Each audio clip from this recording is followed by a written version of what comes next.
Hello, I'm Steven, And I'm Aaron. and we've just seen The Luckiest Luckiest Man Man in in America, new film that's out in theaters right now, starring Paul Walter Hauser, Walton Goggins, Maisie Williams, and it is directed by Samir Oliveros. Do you remember how we first came across the Michael Larson story?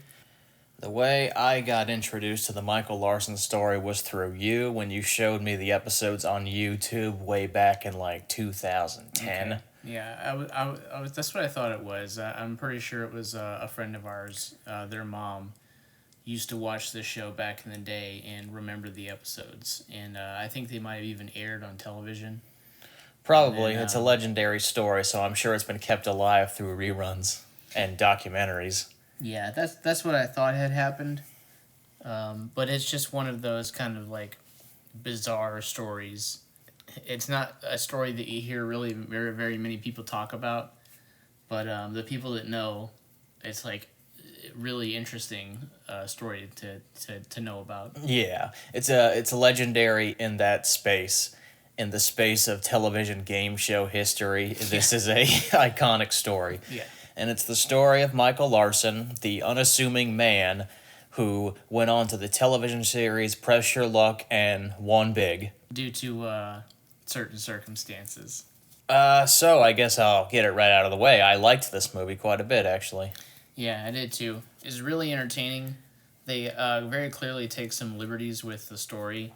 Yes, It's all for like the purpose of entertainment and drama. that was something I wanted to talk about. Definitely was the film opens with a card that says what you're about to see is a dramatization, and I think that was one of the best things that they could have done because that just tells you right here. You're gonna see something that's embellished to shit. What you're gonna be seeing is not to be taken as the gospel truth. It is for entertainment. We're here to tell you a story. Yeah, it's pretty fitting too because Michael Larson is kind of a mythical figure in the realm of game shows, and just like his entire story is really strange and bizarre and kind of sad. So it's kind of fitting that they do this kind of larger than life version of his story. It feels like if Michael Larson himself was telling the story to you. That makes sense, and that kind of ties in to the whole aspect of Larson as a liar, Yeah. a teller of mistruths. He's a folk hero, but he's also like a huckster. But before we get into the story further, I will say that was reassuring to me when it started like that because I wonder if that disclaimer had not been there at the beginning, if I would have been kind of annoyed by how far this movie takes the Hollywoodized aspect of Yeah. it, because there comes a point where this film becomes embellished to the point of implausibility. Yeah, like it starts as just like kind of a normal kind of comedy about a guy who goes onto a game show and starts winning, but as soon as the network realizes what's going on, it kind of becomes like a paranoia thriller. Yeah. So the film's greatest asset is its main character, Michael Larson, played Yeah. by Paul Walter Walter Hauser. He's great. He does a terrific job. The character is affable and unassuming and soft-spoken. There's something slightly off about him though. Yes. I think the movie does a good job of playing with the audience's expectations of this guy and their perceptions. When he is introduced as basically a liar because he's auditioning for a spot on Press Your Luck, and the person who's calling roll calls for Travis Dunn, who is not present. And Michael Larson says, "I'm Travis Dunn." So Larson gets called into the office and he shoots an audition tape pretending to be Travis Dunn, only to be called out about 2 minutes into the audition. He's revealed to be a fraud. But he leaves an impression on the executives who watched his tape. Because he's a character. Yes.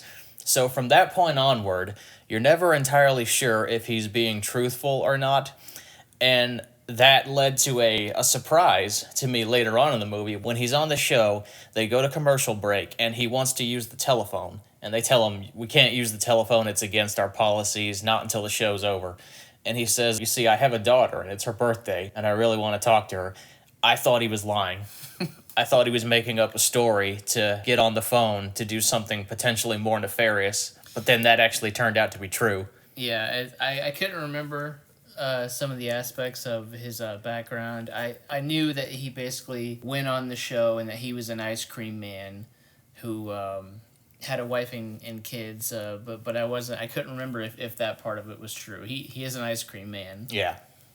But there's other things about him and kind of how his life turned out after the game show that they kind of integrate into the story they're telling here.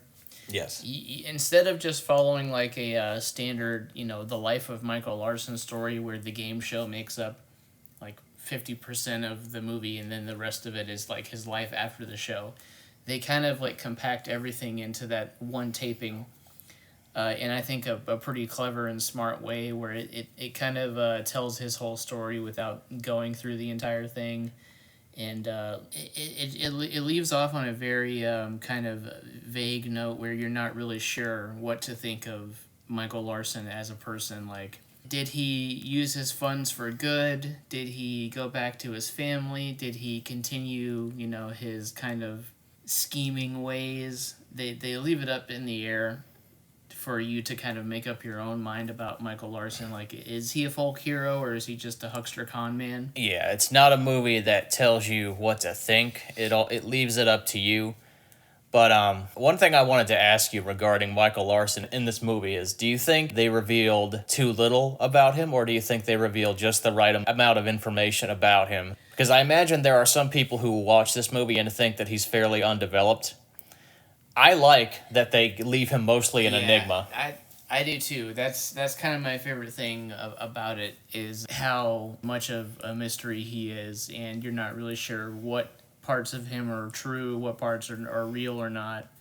Like you were saying, they embellish a lot of aspects of his story and heavily dramatize some of the things that happen on the game show that certainly did not happen in real life. Yes, while he's playing the game and he's winning big, the executives in the control room who are watching it are becoming increasingly suspicious. They're trying to figure out, how is he doing this? They want to get to the bottom of how he is gaming the system, and they start to conduct an investigation on the lot. The timeline is very compressed here when this stuff would take a lot longer than it actually does. Yeah, it's totally absurd, but it works because this is a fantasy. This movie is a fantasy, kind of like how Rocket Man is a fantasy. Yeah, it's like a folk tale. Yes. It's the man who went on the big game show and took down the system.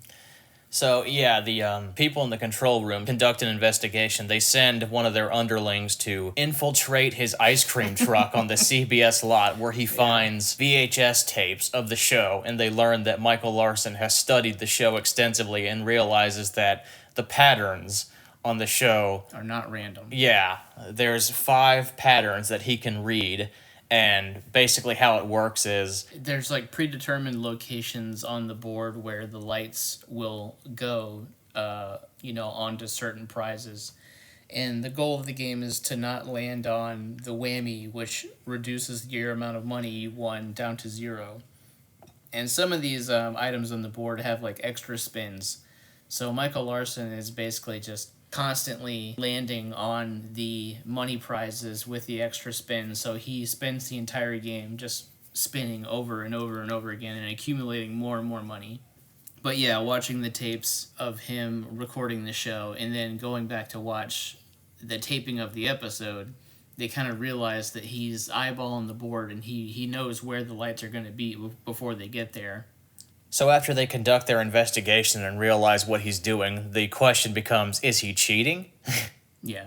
And from that point on, they try to trip him up, and they engage in a kind of psychological warfare with him where they try to dig up dirt on him that they could present to him on the show to mess with his head and try to get him to stop. It's just kind of a back and forth between this unassuming guy and this big corporation. A true underdog story. Yeah.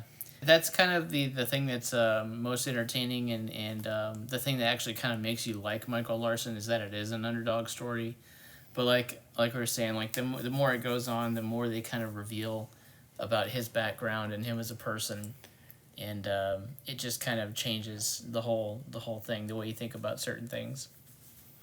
The whole cast is pretty good in this. Yes. So yeah, obviously Paul Walter Hauser's really great as Michael Larson. He does a great job. If you've ever seen the episodes of the Michael Larson tapings, kind of like capturing the way he talks and just kind of his demeanor. Going from memory, I feel like a lot of his facial expressions were on point. But when I saw the trailer, I at first was kind of put off because I felt like they exaggerated his appearance. Oh yeah, he's got like poofy hair and with like kind of a bad wig and. Of course, after the fact, when I saw the movie, I felt like it actually worked because the film is telling you a fantastical version of what happened, and it stands to reason that the characters are embellished not just in terms of like the way they're written, but also the way they look physically. So Michael does look a little larger than life, and I feel like there's kind of a meta thing running through this movie about reality and fiction, which I guess ties into Michael Larson being someone who's not entirely honest. His wife at one point tells him that she wanted normal, not a character. Yeah. And also the score to this movie, which is really good, by the way. It's really good. It has this kind of dreamy, ethereal quality to it that I really like. Yeah, it's like a ethereal jazz game show kind of vibe to it. Yeah. It's really strange. It really fits the subject matter here. It really complements the movie when it becomes progressively more surreal in the middle. Yeah. Really funny writing and performances. Got kind of a dry sense of humor. Especially when you watch the game show employees that are running the show in the background, like in the control box. And then like the head guy, Bill Carruthers, he's really funny. The people in the control room progressively start to turn against each other. Yeah, it starts to become a blame game of like who's going to take responsibility for this. It's like, it's this guy's game and he's the one that has programmed like these patterns. But then it's just like, you've got these underlings, and who can we place the blame on? You've got your casting director, you've got this person over here, you've got the assistant who gets everybody coffee, and they all start to kind of try to throw each other under the bus. It's really funny to watch. And then the host of the show is Peter Tamarkin, played by Walton Goggins. Yeah, he's just perfect. He's delightful.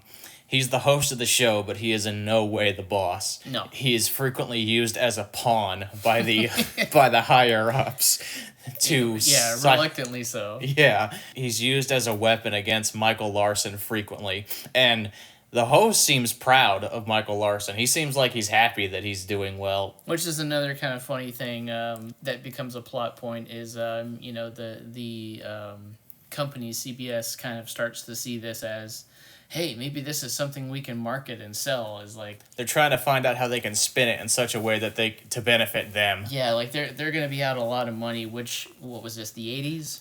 I think so. Yeah, I think it was. Like, the amount of money he won was like a pretty large amount for back then on a game show.